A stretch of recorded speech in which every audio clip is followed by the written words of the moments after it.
우리가 오늘 읽은 본문의 말씀 중심으로 무슨 권위로 이런 일을 하느냐라는 제목으로 우리 말씀의 은혜를 함께 나누기를 원합니다. 오늘은 마태복음 21장입니다. 드디어 예수님께서 예루살렘에 입성하셨습니다. 시기는 언제입니까? 온 예루살렘이 유월절을 준비하는 시점이었습니다. 예수님은 바로 입성하시지 않고 예루살렘 근교의 베단이라고 하는 마을에서 나귀 새끼를 준비하십니다. 그리고 그 나귀 새끼를 타시고 예루살렘에 입성을 하십니다. 수많은 군중들이 나와서 호산나를 외치며 예수님을 환영했습니다. 자, 9절 말씀을 우리 같이 한번 읽겠습니다. 시작. 앞에서 가고 뒤에서 따르는 무리가 소리 높여 이르되 호산나 다윗의 자손이여 찬송하리로다. 주의 이름으로 오시는 이여 가장 높은 곳에서 호산나 하더라. 예수님이 예루살렘 성에 입성하셨을 때 예루살렘에 일어난 가장 큰 변화가 뭐냐면 찬송이 터져 나왔다는 거예요. 군중들이 나와서, 또 누가복음에 보면 성전에서 어린아이들이 예수님을 향하여 찬양하기 시작합니다. 찬송이 터져 나왔습니다. 예루살렘에 입성하신 예수님은 곧바로 어디로 가십니까? 성전을 향해 가십니다. 성전에서 누굴 만납니까? 장사하던 장사치들을 만나는데 예수님은 이 장사꾼들을 다 쫓아내십니다. 내 집은 기도하는 집이다. 이사야 56장 7절 말씀이죠. 이 말씀을 선포하시면서 성전을 정화시키십니다. 수백 년 동안 이 사람들이 이곳에서 장사하던 곳입니다. 아무도 못 건드렸던 사람들, 예수님께서 성전을 정화시키십니다. 그리고 그 자리에서 무슨 일을 하십니까? 맹인과 전원자들이 나와서 주의 긍휼을 구할 때 그들을 고쳐주시는 사역을 하십니다. 자, 12절로 14절 말씀을 우리 같이 읽겠습니다. 시작. 예수께서 성전에 들어가사 성전 안에서 매매하는 모든 사람들을 내쫓으시며 돈 바꾸는 사람들의 상과 비둘기 파는 사람들의 의자를 둘러 엎으시고 그들에게 이르시되 기록된 바 내 집은 기도하는 집이라 일컬음을 받으리라 하였거늘 너희는 강도의 소굴을 만드는도다 하시니라. 맹인과 저는 자들이 성전에서 예수께 나옴에 고쳐주시니. 예수님께서 성전에 오셨을 때 이 성전을 장악했던 사람들은 유대의 종교 지도자들이었습니다. 이 사람들이 뒷돈을 받고 장사꾼들이 마음대로 이방인의 뜰에서 장사하고 이익을 챙기도록 허락을 해주고 있었던 것입니다. 성전은 그때 마침 이 헤롯이 유대인들의 환심을 사기 위해서 보수를 하고 있었습니다. 이 성전의 외형은 정말 크고 화려했습니다. 하지만 여러분, 그 화려함 속에 성전의 능력, 성전의 기능은 죽어 있었던 것입니다. 이 죽은 성전에 예수님이 오신 거예요. 이 죽은 예루살렘 성에 예수님이 오신 거예요. 그때 다시 이 성이 살아나고 이 성전이 살아나게 됩니다. 살아있는 하나님의 말씀이 선포되기 시작하고 온 성의 찬양이 살아나기 시작하고 기도가 살아나기 시작하고 병자들이 치유되는 역사들이 일어나게 되었던 것입니다. 오늘도 우리는 기억해야 됩니다. 우리 예배에 예수님이 오셔야 되는 줄로 믿습니다. 예수님이 생명이십니다. 이 생명의 예수님이 오늘 우리 가운데 오셔서 우리의 예배가 살아나게 하시고 우리의 기도가 살아나게 하시고 병든 우리의 몸과 마음이 치유되는 은혜가 넘치는 예배가 되기를 주님 이름으로 축원을 드립니다. 오늘 본문에서 첫 번째로 우리가 살필 것은 예수님 이 예루살렘 입성 두 번째 날에 있었던 일입니다. 자, 이게 18절부터 22절까지의 말씀인데요. 예수님은 예루살렘 성에 나귀 새끼를 타고 입성을 하셨습니다. 그리고 성전을 청결케 하셨습니다. 그 다음에 다시 예수님은 성을 나오셔서 베다니로 돌아가십니다. 그리고 이튿날, 그 다음 날 일찍이 예루살렘에 이제 다시 들어오시는 거예요. 근데 다시 들어오실 때 아침 식사를 못 하셨던 것 같아요. 그래서 시장하셨다 그럽니다. 근데 길가에서 예수님이 뭘 보게 되느냐? 잎이 무성한 무화과 나무가 서 있는 것을 보신 겁니다. 이 나무는 잎은 무성했어요. 그래서 예수님이 잔뜩 기대를 하고 다가갔는데 가보니까 예수님이 찾으시는 열매는 하나도 없었던 것입니다. 예수님은 그 자리에서 그 나무를 저주하셨고 결국 그 나무는 말라 죽게 됩니다. 지금 예수님은 이 나무를 통해서 제자들과 예루살렘 종교 지도자들에게 어떤 교훈을 주고 계신 것입니다.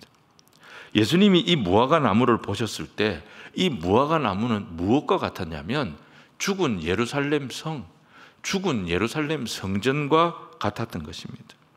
지금 성전은 사람들이 지금 몰려들고 있습니다. 이 때는 유월절 때가 다가오는 때였습니다.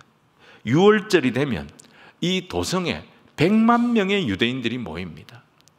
엄청난 소떼와 양떼가 죽어나가고 정말 엄청난 규모의 제사가 이루어집니다. 그런데 이 모든 것은 너무너무 대단하고 화려했지만 여러분, 그것은 다 빛 좋은 개살구였습니다.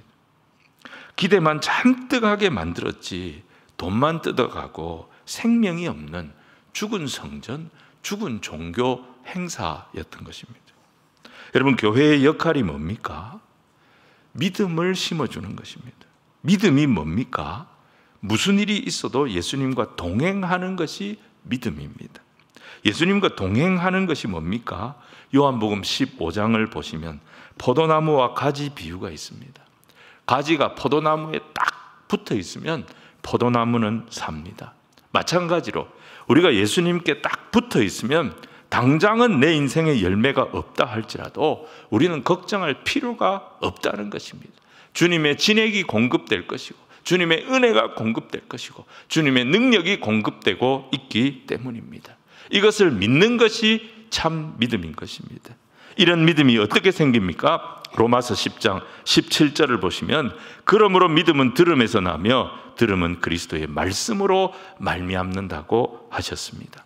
사도행전 4장 12절에서도 다른 이로서는 구원을 받을 수 없나니 천하 사람 중에 구원을 받을 만한 다른 이름을 우리에게 주신 일이 없음이라 말씀하셨습니다. 오직 예수 그리스도의 십자가의 복음을 들어야 합니다. 이 복음을 듣고 그 그리스도와 내가 믿음으로 연합될 때 생명 되신 주님께서 기도의 능력을 우리에게 주시는 겁니다. 찬양 가운데 역사하시는 것입니다. 내 영혼의 치유의 능력이 나타나도록 불가능의 문제가 아무리 크고 대단해 보여도 내 마음은 그 불가능의 문제가 휩쓸고 갈 수 없는 내 마음이 천국 되는 역사를 허락하여 주시는 것입니다. 그래서 우리 인생은 알고 가는 것이 아닙니다.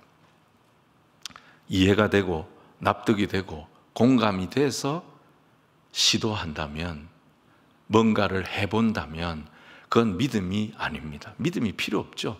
다 이해가 되고 다 납득이 되고 다 공감이 되는데 못할 사람이 누가 있습니까? 우리 인생은, 믿음의 인생은 알고 가는 것이 아닙니다. 이 눈에 아무 증거 아니 배워도 믿음만을 가지고서 늘 걸으며 그랬습니다. 여러분, 듣고 따르면서 믿음을 세워가는 것이 신자의 인생임을 기억하시기를 바랍니다. 그래서 교회는 다른 게 필요 없습니다. 제일 중요한 게 뭐냐? 말씀과 기도입니다. 말씀과 기도가 우리의 말라있던 심령의 눈을 뜨게 만들 줄로 믿습니다. 입만 무성한 무화과 나무, 주님을 잔뜩 기대하기는 했지만 그 속에 가보니까 정작 필요로 하는 열매가 하나도 없었습니다. 이 무화과 나무가 말라 죽었을 때 제자들은 깜짝 놀라서 이게 어떻게 된 일인지 예수님께 물었지요. 그때 예수님이 제자들에게 하셨던 답변이 믿음에 대한 말씀이셨습니다. 자, 20절로 22절을 같이 한번 읽겠습니다. 시작. 제자들이 보고 이상히 여겨 이르되 무화과 나무가 어찌하여 곧 말랐나이까? 예수께서 대답하여 이르시되 내가 진실로 너희에게 이르노니 만일 너희가 믿음이 있고 의심하지 아니하면 이 무화과 나무에게 된 이런 일만 할 뿐 아니라 이 산더러 들려 바다에 던져지라 하여도 될 것이요 너희가 기도할 때에 무엇이든지 믿고 구하는 것은 다 받으리라 하시니라. 여러분, 지금 성전은 너무너무 화려하고 어마어마하게 지어지고 있었습니다. 헤롯이 엄청난 돈을 투입해서 그 성전을 짓고 있었어요. 지금 수많은 인파가 몰려들고 있습니다. 때는 유월절을 준비하는 때였습니다. 전 세계에 흩어져 있던 유대인들이 유월절을 지키기 위해서 성전으로 몰려들고 있었습니다. 이들이 드리는 제사는 엄청난 제사였어요. 여기에 엄청난 이권이 따라 붙고 있었습니다. 하지만 이런 것들은 대단했지만 사람들의 영적 갈망을 채워주지 못하는 성전이었습니다. 사람들의 영혼의 기대에 아무것도 부응하지 못하는 성전이었습니다. 예수님은 이런 성전은 더 이상 성전이 아니라고 선포하신 것입니다. 여러분, 우리는 화려하고 매력적인 겉모습에 휘둘리면 안 되는 것입니다. 예수님 예루살렘 입성하실 때 어떤 모습으로 입성하셨습니까? 정말 초라하게 나귀의 새끼를 타고 입성하셨습니다. 하지만 예수님의 말씀에는 권세가 있었습니다. 이 예수님의 말씀을 듣고 따르고 그분과 함께 할 때 예루살렘 거민들의 입에서 호산나, 호산나, 다윗의 자손이여 우리를 구원하소서. 성 안에 기도가 살아나기 시작했고 성전을 지키던 어린아이들의 찬양이 살아나기 시작했고 맹인과 전원자들이 고침받고 치유받고 그들의 절망이 변하여 희망이 되고 눈물이 변하여 찬송이 되는 역사가 일어났던 것입니다. 잎만 무성한 무화과나무처럼 죽어있던 성전의 영광, 그 성전의 능력이 정말 메마르고 볼품없는 저 시골 나사렛 출신 예수님이 임하셨을 때 다 살아나고 회복되는 역사가 일어났습니다. 왜 그렇습니까? 그것은 바로 우리 예수님이 참 성전이셨기 때문인 것입니다. 그 예수님을 내 마음에 모시고 주야로 그 말씀을 듣고 따르는 백성, 그 백성들이 모인 곳이 바로 천국이고 바로 하나님의 나라가 될 줄로 믿습니다. 여러분, 우리는 이 주님의 말씀을 계속 들어야 됩니다. 그리고 이 주님의 말씀을 계속 따라가는 거예요. 우리가 말씀 듣고 따라가고 말씀 듣고 따라가고 그걸 계속 반복하다 보면 어떤 역사가 일어나느냐? 믿음의 역사가 일어납니다. 믿음의 역사가 일어납니다. 예수님 뭐라고 말씀하셨어요? 이 산이 들려 바다에 던져지라 하여도 될 것이다. 불가능의 환경 속에서도 아무것도 할 수 없는 형편 속에서도 손가락 하나 깜짝하기 어려운 그런 상황 속에서도 주님이 주시는 참 평강, 진정한 위로, 천국의 소망, 여러분 이것을 세상이 빼앗아가지 못할 줄로 믿습니다. 그리고 반드시 주님 함께 하시니 거기에 주님만이 하실 수 있는 역사가 일어나게 될 것입니다. 이 믿음의 권세를 경험하는 울산교회 모든 성도들 다 되시기를 주님 이름으로 축원을 드립니다. 오늘 두 번째는요, 예수님께서 성전에서 성전 지도자들과 권위 논쟁을 벌이시는 내용입니다. 23절부터 27절의 내용이에요. 자, 일반적으로 이제 이 논쟁을 가리켜서 권위 논쟁이라고 부릅니다. 여러분, 이 권위 논쟁의 핵심이 뭐냐면 우리가 오늘 읽었던 말씀이죠. 이 논쟁의 핵심이 뭐냐면 예수님은 가는 곳마다 말씀 가르치시고 병자들 고치시고 귀신 쫓으시고 천국 복음을 선포하셨잖아요. 근데 이게 수백 년 동안 성전을 장악하고 율법을 가르쳐온 당시 바리새인들과 서기관들의 가르침하고는 완전히 차원이 다른 가르침이었던 겁니다. 그 예수님이 예루살렘에 입성을 하신 거예요. 군중들은 다 나왔어요. 이 예수님을 향하여 정말 폭발적인 반응을 보였습니다. 이걸 보고 종교 지도자들이 충격을 받은 거예요. 이들은 어려서부터 율법을 알았던 사람들입니다. 그 율법을 줄줄줄줄 암기하는 자들이었습니다. 성전에서 예배하는 법을 어릴 때부터 배운 정말 유대의 명문 가문 출신의 엘리트들이었습니다. 모든 유대인들은 이 사람들의 가르침대로 율법을 해석했습니다. 그리고 이 사람들이 가르쳐주는 대로 예배를 드렸습니다. 그러니까 유대 사회에서 이들의 권위는 아주 절대적이었습니다. 근데 어느 날 갑자기 저 시골 나사렛 출신 그 스승이 누군지도 알 수 없는 그런 예수님이 갑자기 등장을 한 거예요. 이 예수님이 나귀를 타고 예루살렘에 입성을 하시더니 성전을 뒤집어 엎어버린 거예요. 그리고 병든 자들을 막 고치시는 거예요. 예수님이 오시니까 온 성의 기도가 살아나는 거예요. 온 성의 찬송이 살아나는 거예요. 이 사람들이 너무 당황한 거예요. 근데 이 예수님이 사라졌다가 이튿날 아침에 다시 성전에 나타나서 말씀을 가르치시기를 시작하니까 이 성전의 지도자들이, 이 종교 지도자들이 득달같이 달려와서 따지기 시작합니다. 네가 무슨 권위로 이런 일을 하느냐. 자, 23절 말씀을 우리 같이 한번 읽겠습니다. 시작. 예수께서 성전에 들어가 가르치실세 대제사장들과 백성의 장로들이 나와 이르되 네가 무슨 권위로 이런 일을 하느냐. 또 누가 이 권위를 주었느냐. 이들은 예수님에게 누가 이 권위를 너에게 주었냐고 따집니다. 이 말의 의미가 뭐겠어요? 성전의 모든 권위, 성전에서 말씀을 해석하는 모든 권위는 자기들한테 있다는 거예요. 그러니까 네가 왜 우리 허락도 안 받고 네 마음대로 가르치느냐, 이걸 따진 겁니다. 근데 우리에게도 바로 이 성전 지도자들의 모습이 우리한테도 있습니다. 우리는 모든 판단의 최종 권위를 누가 가졌다고 생각합니까? 내가 가졌다고 생각합니다. 하나님이 아무리 일하셔도 내가 동의가 돼야 됩니다. 내가 인정을 해야 하나님의 하신 일이 의미가 있다는 거예요. 내가 동의 안 했는데, 내가 인정 안 하는데 왜 하나님이 함부로 일하시는 겁니까? 여러분, 믿음이 있고 주님을 따른다고 하지만 여전히 세상의 중심은 납니다. 여전히 신앙의 중심은 나예요.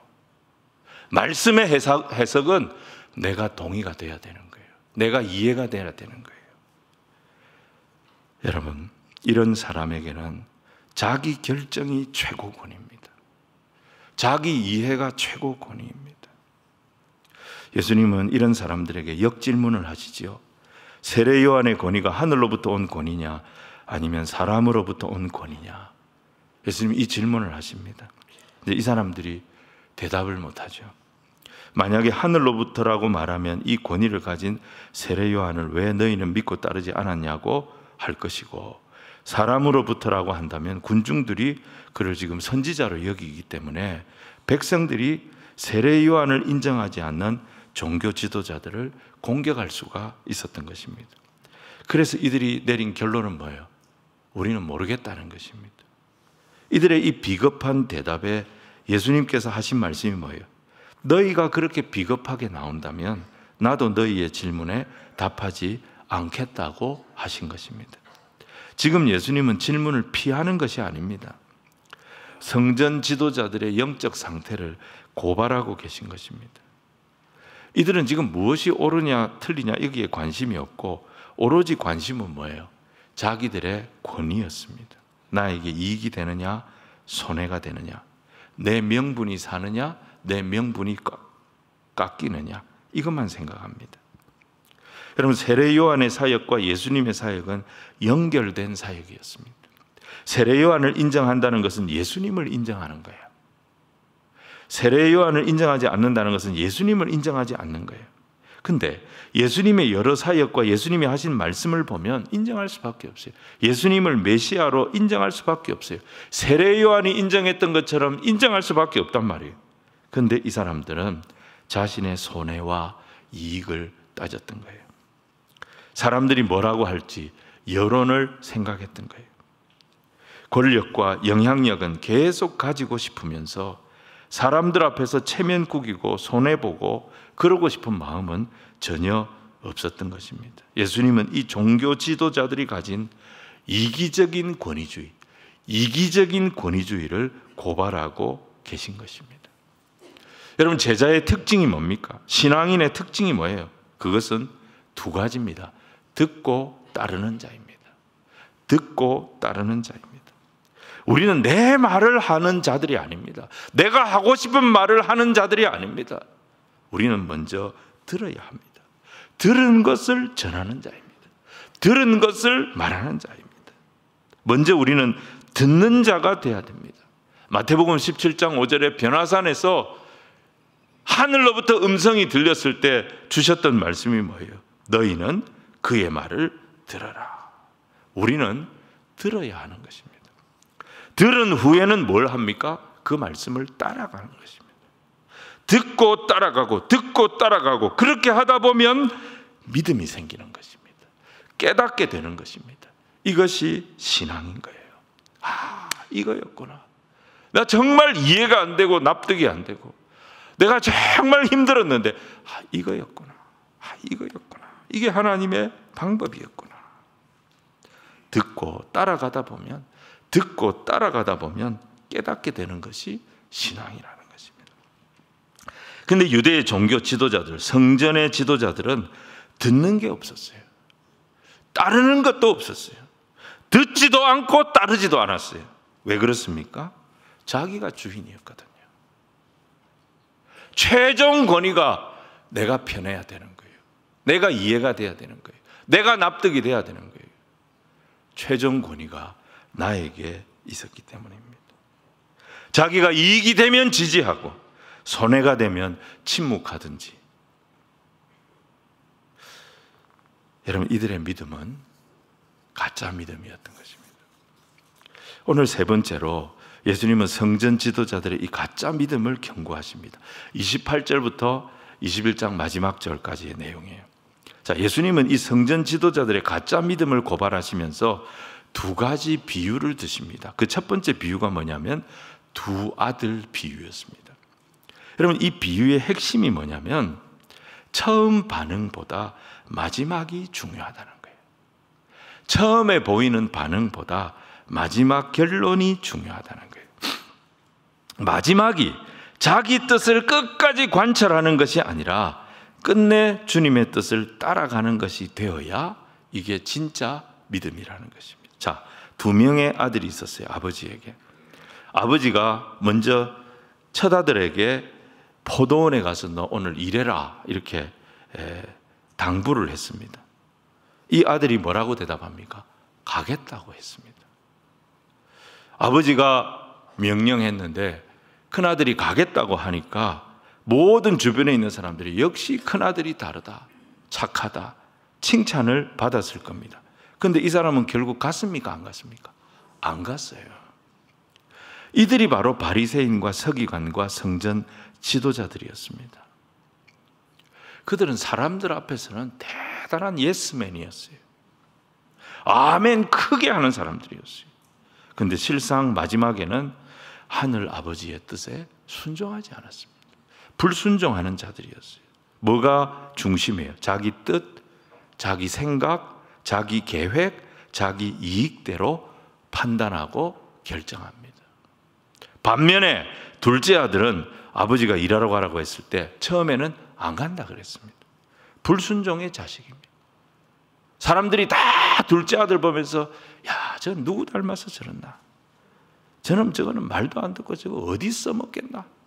사람들이 전부 다 혀를 차면서 큰아들은 칭찬하고 이 둘째 아들은 다 사람들이 못마땅하게 여겼을 겁니다. 그런데 정작 이 둘째 아들은요, 나중에 뉘우치고 마지막에는 아버지 뜻에 순종합니다. 누가 아버지의 참된 아들인가? 예수님 제자들에게 질문하셨어요. 겉으로는 거역했지만 마지막에 순종했던 이 둘째 아들이 참된 아들이라는 것입니다. 이게 이 비유의 핵심입니다. 예수님 제일 싫어하는 게 뭐냐면 양다리 신앙입니다. 면전에서는 순종하는 척 해놓고 실상은 뭐예요? 자기 욕심대로 하는 거예요. 양다리 신앙은 신앙이 아닙니다. 이들은 포장을 너무너무 잘합니다. 말도 너무너무 잘합니다. 근데 결국은 뭐예요? 자기 실리예요. 자기 체면이에요. 자기 이익이에요. 자기 욕심이에요. 우리가 예수 믿으면서 인기도 없고 실리도 없고 그러면 얼마나 좋겠습니까? 그런데 여러분, 그런 신앙이 있습니까? 하나님의 말씀을 듣고 그 말씀대로 따라가다 보면 성경이 뭐라 그랬습니까? 결국 무슨 길을 만나게 되느냐? 좁은 문으로 들어가야 되고 좁은 길을 가야 될 것이다. 이렇게 말씀합니다. 아무리 피하고 싶어도 자기 십자가를 져야 할 것이다. 그 십자가를 만나게 된다는 거예요. 이게 제자의 길이라는 거예요. 좁은 길을 아무리 피해 가려고 해도 만날 수밖에 없는 길이 제자의 길이고, 아무리 부인하려고 해도 내 십자가를 져야 하는 길이 신자의 길이라는 것입니다. 우리가 우리 자신을 한번 살펴볼 필요가 있습니다. 오늘 이 아침에 수십 년을 신앙생활했어요. 그런데 신앙생활하면서 인기도 없고 실리도 챙기고 손해본 거 하나도 없이 사람들한테 칭찬만 받으면서 지금까지 너무너무 잘 살아왔다. 여러분, 그런 사람은 가라지일 가능성이 높습니다. 그래서 칭찬받는 자리, 주목받는 자리에 너무 오래 있으면 안 됩니다. 빨리 내려와야 됩니다. 예수님은 뭐라 그랬어요? 나더러 주여 주여 하는 자마다 다 천국에 들어갈 것이 아니라고 하셨습니다. 그래서 우리는 큰아들이 아니라 둘째 아들이 돼야 됩니다. 물론 처음부터 예 하고 예라고 고백한 대로 끝까지 순종할 수 있으면 그게 최고죠. 그게 베스트입니다. 근데 신앙의 길이 그런 길이 아니거든요. 처음부터 아무 고민 없이 예, 제가 순종하고 예, 제가 그렇게 하겠습니다 하고 뛰어들 수 있는 그런 만만한 길이 아닌 것입니다. 아무리 생각해도 저는 아닌 것 같습니다. 아무리 생각해도 저는 못 갈 것 같습니다.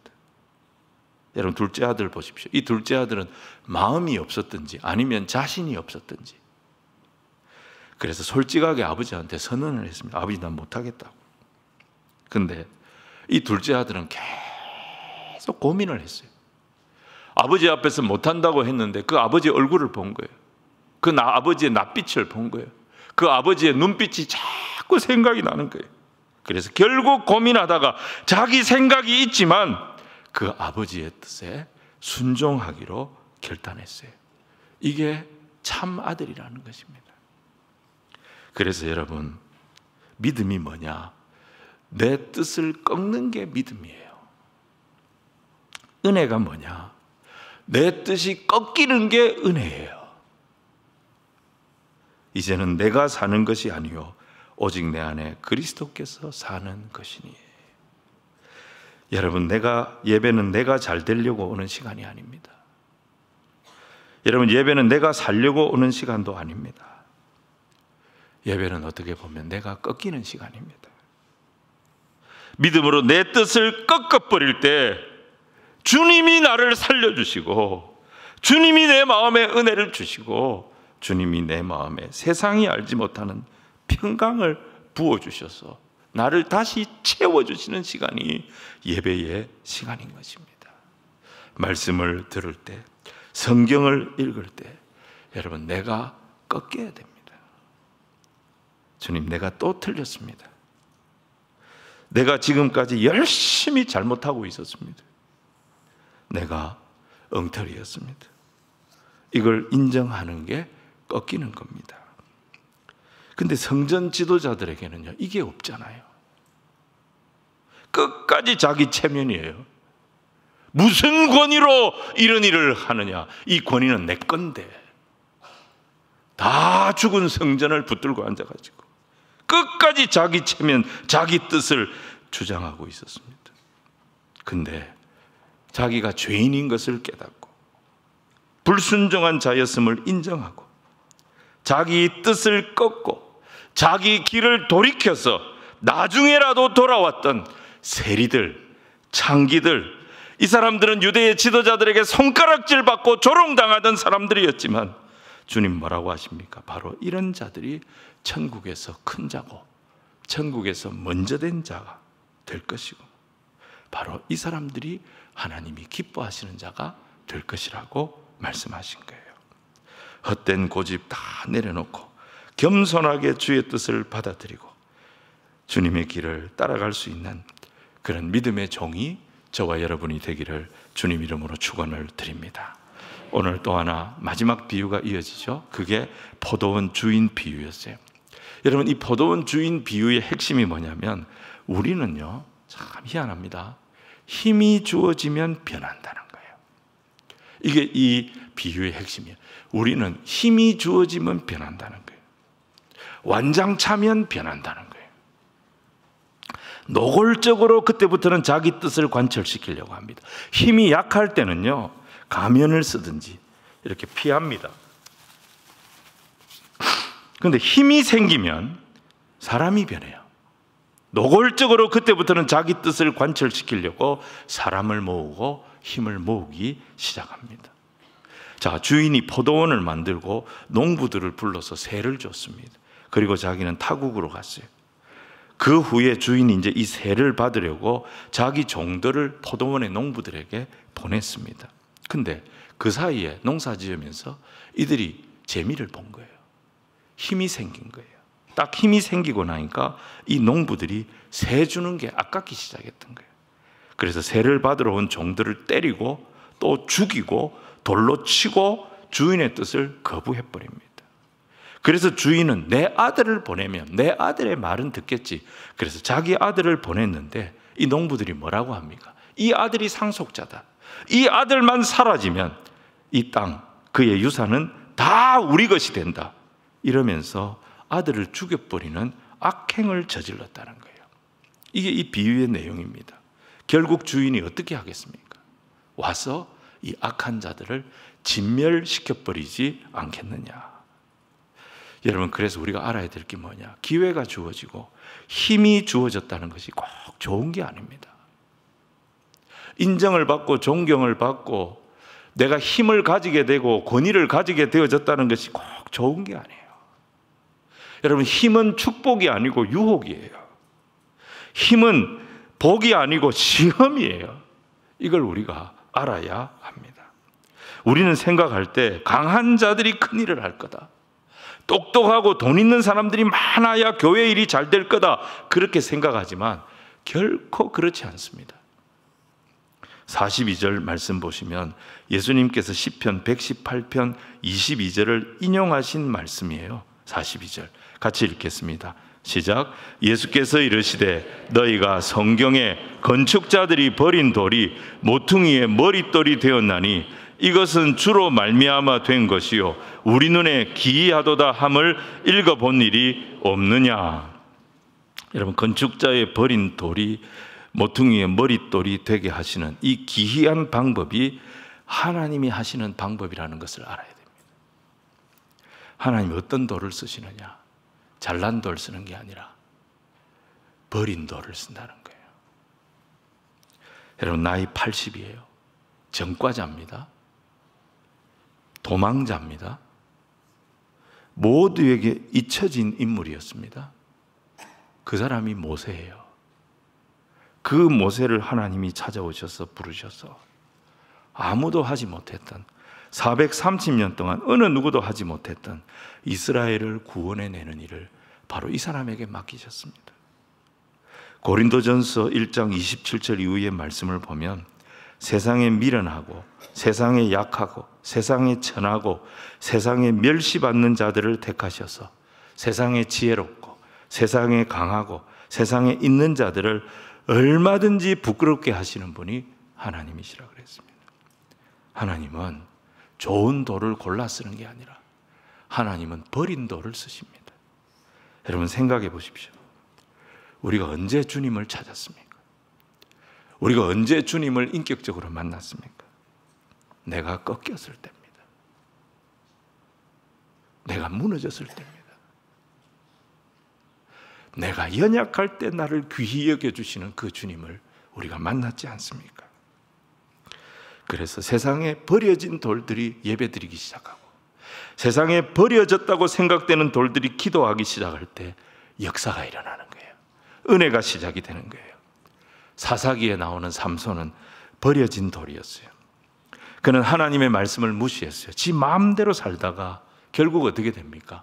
블레셋 사람들한테 잡혀서 눈 다 뽑히고 머리 다 밀리고 다곤의 신전에서 블레셋 사람들의 놀이개가 되었습니다. 이제 아무도 삼손을 두려워하지 않습니다. 옛날에는 삼손을 무서워했지만 눈 뽑히고 머리 밀린 삼손 아무도 두려워하지 않았습니다. 근데 그 다곤의 신전에서 삼손이 기도하기 시작합니다. 여호와여 구하옵나니 나를 생각하여 주옵소서. 엔하꼬르에서 하나님의 은혜를 구했던 이후로 한 번도 기도를 해본 적이 없는 사람이 삼손이에요. 그는 나시린이었지만 하나님을 찾은 적이 없었던 사람, 자기 마음대로 살다가 완전히 인생 망쳐버린 사람, 이 삼손이 눈 뽑히고 머리 밀리고 모든 사람들의 놀이개거리가 되어버린 그 자리에서 주여 구하옵나니, 주님 나를 생각하시고, 주님 구하옵나니 이번만 나를 강하게 하여 주옵소서. 그가 이 기도를 드렸을 때 하나님은 이 버린 돌의 기도에 응답하셨던 것입니다. 이 기도를 통해서 역사가 일어나는데, 삼손이 살아서 죽였던 블레셋 사람들보다 그가 죽을 때 죽였던 블레셋 사람들의 수가 훨씬 많았다 그랬습니다. 여러분, 이것이 하나님이 하시는 방법이고 예수님이 하시는 방법입니다. 누가 쓰임 받습니까? 약하고 추해도 주님의 뜻에 날마다 나를 굴복시키는 그 사람이 천국에서 머릿돌이 된다는 거예요. 하지만 아무리 힘있고 똑똑하고 잘나도 자기 뜻을 끝까지 고집하면서 하나님 뜻에 순종하지 않으면 그 사람이 뭐가 되느냐? 버린 돌이 되는 거예요. 여러분, 예수님 승천하시고 40년이 못 돼서 이 일이 현실로 드러났지 않습니까? 그 죽은 성전 자랑하면서 큰 소리 쳤던 유대의 지도자들, 로마의 디도 장군이 AD 70년 예루살렘에 쳐들어왔을 때 이들은 그 성전과 함께 다 사라져 버렸습니다. 그런데 예수님의 제자들, 힘없는 사람들이 없고 미련한 자들이었어요. 아무도 알아주지 않았어요. 그런데 이들이 약속의 말씀을 붙잡고 기도할 때 성령이 임했고 세상을 변화시키는 사도행전의 주역들이 되었던 것입니다. 사랑하는 여러분, 오늘도 내 뜻이 아닙니다. 주님의 뜻을 듣고 그 뜻에 나를 쳐서 복종시키는 저와 여러분이 되기를 주님 이름으로 축원을 드립니다. 그 사람이 천국에서 큰 자입니다. 그 사람이 바로 믿음의 백성입니다. 그 사람이 모퉁이돌이 될 것입니다. 사랑하는 여러분, 마지막이 중요합니다. 마지막에 내 뜻이 서는 것이 아닙니다. 누구의 권위로 너희가 이런 일을 했느냐? 그런 사람들 다 사라집니다. 마지막에 내 뜻이 아니라, 내 권위가 아니라 주님의 뜻이 세워지도록 나를 꺾는 믿음, 내가 꺾이는 은혜를 경험하는 주님의 백성들이 다 되시기를 주의 이름으로 축원을 드립니다.